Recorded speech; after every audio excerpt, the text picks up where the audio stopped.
Boss, pwedeng extra.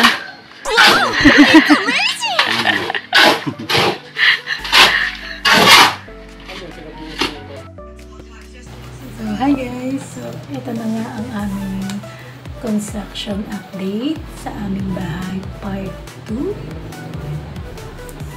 So, ito nga gaya nung sinabi namin sa part 1 na yung half muna yung inuna natin. So, ito sa time na to na yan, nakikita nyo, tinatanggal na namin yung pinaka-forma ng slab is kasi tuyo na siya. So, pwede na nating unti-unting tanggalin yung mga kahoy para makita natin kung ilan pa yung magagamit natin sa kabilang, para sa kabilang side. Ayan, so makita nyo, dalawa kami yung tatanggal ng forma. So, ito naman is yung mga natanggal namin na kahoy, siyempre may mga pako siya, yan. Natanggal namin yung mga nakabaon pang pako para magamit pa natin sa susunod na paggawa ng forma ng slab sa kabilang side. So ayan na, shoutout nga pala kay G-Boy. Salamat sa pagtulong sa amin simula nung umpisa pa lang hanggang sa huli. Eh, nandiyan ka pa rin para tumulong sa amin. Maraming salamat sa iyo. Yan, natanggal nga namin, tapos sinipon namin ulit yung pako para magamit pa. Yan, alos natanggal na namin yung yung karamihan ng mga kahoy. Yan, so, pinatas-patas na namin, naayos namin, pinagsama-sama namin yung mahaba sa maigsi. Yan. So, yan na tayo. Ayan guys, makikita nyo, nakaslab na siya. So, dito naman natin simulan ulit sa kabilang side, yung half. Ayan, sinimulan na nila yung pagforma para dun sa half. So, mas malaki kasi yung kabilang side guys. Yung magiging namin is yung garahiyan ng sasakyan. Yan. Pag may mga pasyon, event, yan, pwedeng, yan yung space guys. So, ayan, nakikita nyo na unti-unti nang nabubuo yung forma para sa half ng slab. So, marami pa rin kaming kahoy na binili guys. Kasi syempre yung iba is naputol na. So, kailangan namin magdagdag. Kasi syempre hindi mabubuo yung mga forma kung kulang ng kahoy. Para mas matibay guys, yan. Kailangan din, syempre, yung hindi dugtong-dugtong yung kahoy. Kailangan din talaga ng mga buo na pantayo doon sa ating forma para sa kabilang side na slab natin. So ayan, makita nyo dyan guys na pinapatas na ulit, na ready na yung yung forma yan sa taas. Yan, yung ginamit pala namin is yung yero na yung ginamit natin dito this time. So ni-recycle natin yung bubong ng dating garahe. Yan yung ginamit natin na sahig ng ating slab para sa pagbuhos. Yan. So ito, makita nyo medyo ready na siya, pero kulang pa yan guys kasi kailangan matibay daw para hindi bumaba o lumundo yung ating pagbinusan na yung ating slab. Ayan, nakita nyo dito is yung yan, tuloy-tuloy yung mga delivery. Yan. So, ayan nga guys, inunti-unti na rin namin walang katapusan ng pag-deliver. Kasi syempre, para at least naka-ready na yung mga materialis na gagamitin para tuloy-tuloy din yung trabaho. Ayan. Naalala ko pa nga dati yung price niya. Ano lang, nasa 11 pesos lang ata nung nagpa-slab yung dati dito, yung existing dito sa kabilang side. Kasi ngayon yung price ata ng after 3 years, 4 years na naging difference sila. 11 pesos na dating blocks, ngayon is 15 na or 16 pesos na. Kasi year 2019 nagpa-slab yung ating members, pinaslab niya yung kwarto yung bahay nila ng mga magulang niya. Pinaslab na yun year 2019 guys, 11 pesos lang yung hollow blocks. Bali, parang may natira siyang 42 pieces. Then, yung dati kasi, year 2019, yung isang sakong buhangin, 100 pesos lang yun guys. Tapos, meron din siyang natirang isang sakong graba. 100 pesos lang din yun guys. So, grabe, ang laki ng tumaas. Nung nagpa-continuous kami magpagawa, from 11 pesos na hollow blocks, naging 15 pesos na siya guys. So ang ginawa namin, nag-canvas kami guys ng mga materyales. Inikot namin talaga yung mga mas malalapit na mga hardware dito para tanungin mga pinagtanungan namin, tapos nilista namin kung saan yung mas mura, saan mas murang buhangin, graba, semento, kahoy, kasi lahat guys nilista namin. So hanggang sa may nahanap nga kami na mas mura, kasi kahit piso lang yung mura niya, kung marami ka namang bibilhin, malaki pa rin yung masisave mo. Kaya yun, mas maganda talaga kung hands-on ka rin dun sa pagpapagawa.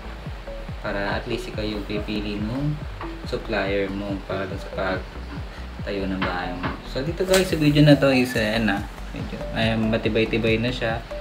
Yan, may reinforcement na yung ating forma. So diyan, makita nyo rin sa taas, nakapatas na rin yung ating ready na yung ating mga bakal na nakatali na siya lahat. Tapos yung wiring, yan, kita nyo yung wiring papunta dun sa second floor, naka-ready na rin siya para nakaabang na. Ngayon, makita nyo yung sa may yan, kita nyo, yero. Tapos yun, kalahati is yan, mas maganda dahil may tungtungan, may lapagan na tayo ng mga gamit yan, ng mga materyales. So, pagod, puyat, ayan, ubos ipon talaga guys ang sakripisyo namin. Despite na meron kami parehas trabaho, so ang ginawa ng asawa ko is nagpanggabi siya sa work para kahit pa paano is matutukan niya yung pagpapagawa ng aming bahay. So ako naman noon is naka-work from home, talagang ako lang yung naiiwan dito, nag-aasikaso sa mga gumagawa. Kasi guys, sagot din namin yung merienda nila sa 10 AM and 3 PM. Dalawang beses po silang nagme-merienda. And then, iba-iba din po yung pasahod sa tao. Merong 800, merong 700, merong 600. So, talagang ubos ang ipon namin guys. Ito naman yung nakikita nyo sa video guys, yan. Ano na siya, yung mga panahon na yan, slab na siya, bubuhusan na. Kaya ito yung daming halo, nakabang ng halo. Yan, nagasabit na din yung halos, mag-deliver, tapos sila nagtatrabaho, yung halo. Dito pala, pagkapuhos natin, is kumuha tayo ng, nagdagan natin yung tao dahil para matapos siya ng 1 day lang. So, hindi naman siya pwedeng magputol. So, ayan, nandito guys, halo, nabuhusan na lahat. So, pinupulido na lang ng ating skilled worker yan. Ang term nila dyan is binubuli nila para daw mas masiksik, then mas maganda yung kalalabasan ng ating slab.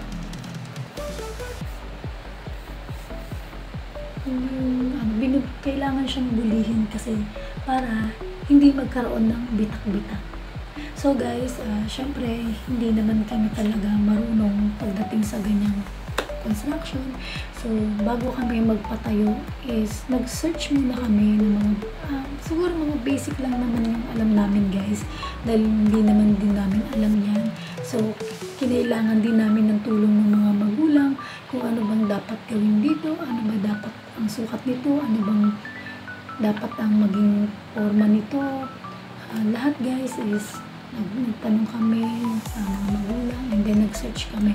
So siguro guys, hindi naman may iwasan yung may naging problema.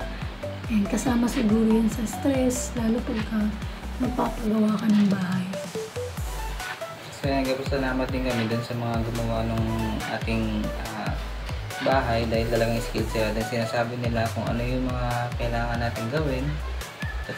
May mga suggestion din sila kung ano mas gusto natin. Hindi sila nagde-decide ng ganito ganyan na sila ba susunod. So yun, nangihingi pa rin sila ng permission para gawin nila yung kung anong gusto natin na isa-suggest nila. So, salamat din sa gumawa dahil sa amin dahil yun nga, napakaganda ng kinalabasan ng ating bahay. Ayan, dito guys, makita niyan. Ang next na niya is nagtatayo na sila ng forma ng bakal ng ating mga biga. Ayan tayo kasi Ang technique pala nila dyan guys, isinunan nila yung mga wallings, yung pader. Yan, bago nila isunod, buhusan yung ating mga biga sa second floor. May ito na yung mga pagbabago. Patas na yung mga hollow blocks. Tapos may pinabili pala sila dyan, yung tinatawag na nilang kalo. Yan, parang wheel, ano siya, spin, parang wheel siya ng ating, para may akit yung mga mga halo. Yan, mas madali siya. Dali, kaysa aakit ka pa ng hagdan para iabot, yun na yung para mag-isilbing taga-abot ng ating mga halo. Then, mas madali siyang gamitin dahil hatakin mo na lang paangat, pababa yung timba. So, ayan nga guys, makikita nyo, unti-unti nang nagkakaroon ng pader yung magiging second floor ng aming bahay. Sabi nga nila guys, pag gusto, maraming paraan. Pag ayaw, maraming dahilan.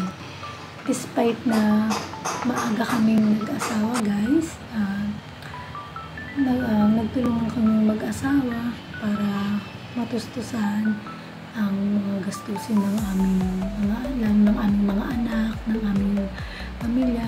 Pero syempre, hindi naman namin ito magagawa guys. Hindi rin naman ako makakapagtrabaho kung kung walang mag-aalaga sa mga anak ko.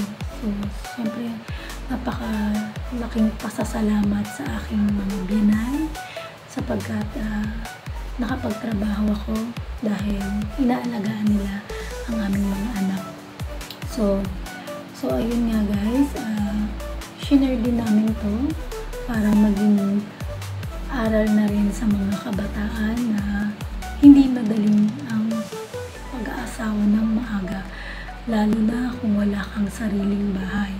So yun ang pinaka-importante sa lahat kapag gusto mo nang bumuo ng pamilya o mag-asawa, magkaroon ka ng sariling bahay para syempre maiwasan na din ang gulo or kung ano pa man.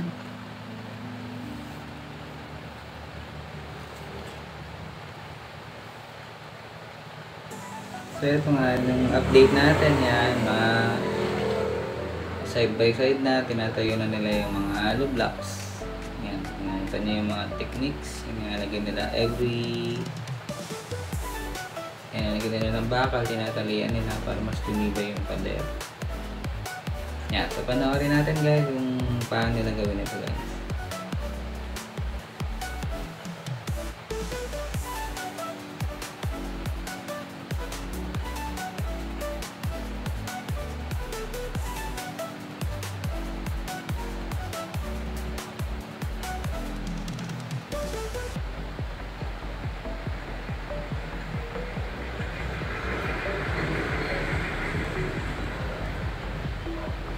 So, ayan guys, deliver dito, deliver doon, walang katapusang deliver, para tuloy-tuloy ang trabaho, ubos na din ang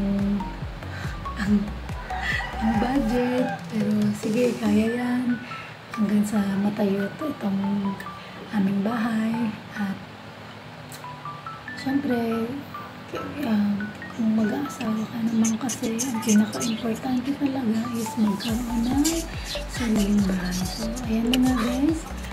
Siguro half na yung pader. Siguro ilang patong pa lang. Siguro mga 5 patong na yan guys. Makikita nyo dyan. So, sabi nga nila kapag bagong slab daw, kailangan mong basain or diligan yung slab para mas lalo itong tumibay. Yeah, say hi. Yeah.